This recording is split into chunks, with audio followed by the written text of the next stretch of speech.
સુરેન્દ્રનગર જિલ્લામાં સ્થાનિક સ્વરાજ્યની પેટા ચૂંટણી શાંતિપૂર્ણ માહોલમાં. સુરેન્દ્રનગર જિલ્લામાં સ્થાનિક સ્વરાજ્યની સંસ્થાઓની સામાન્ય મધ્ય સત્ર પેટા ચૂંટણીમાં શાંતિપૂર્ણ માહોલમાં મતદાન. અત્યાર સુધીમાં થાનગઢ નગરપાલિકામાં 44.20% જેટલું મતદાન, લીંબડી નગરપાલિકા વોર્ડ નંબર 1માં 23.59% અને ધાંગધ્રા નગરપાલિકા વોર્ડ નંબર 1માં 30.46% જેટલું મતદાન નોંધાયું. સ્થાનિક સ્વરાજ્યની સંસ્થાઓની સામાન્ય મધ્યસ્થ પેટા ચૂંટણી અન્વયે સુરેન્દ્રનગર જિલ્લામાં થાનગઢ, ધાંગધ્રા, લીંબડી નગરપાલિકામાં શાંતિપૂર્ણ માહોલમાં મતદાન પ્રક્રિયા ચાલી રહી છે.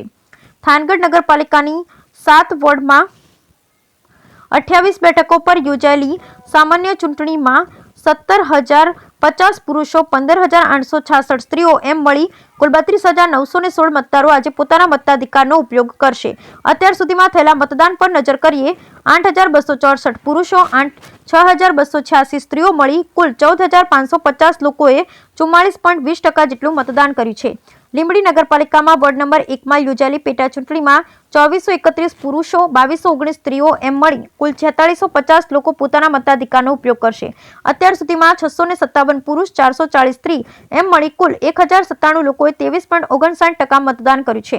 ત્યારે ધાંગધ્રા નગરપાલિકામાં વોર્ડ નંબર 1માં યોજાયેલ પેટા ચૂંટણીમાં 3,960 પુરુષો, 3,631 સ્ત્રીઓ એમ મળી કુલ 7,591 લોકો પોતાના મતાધિકારનો ઉપયોગ કરશે. અત્યાર સુધીમાં 1361 પુરુષ અને 951 સ્ત્રીઓ એમ મળી કુલ 2312 લોકોએ 30.46% મતદાન કર્યું. બ્યુરો રિપોર્ટ મહેશભાઈ ઉતેરિયા, સુરેન્દ્રનગર.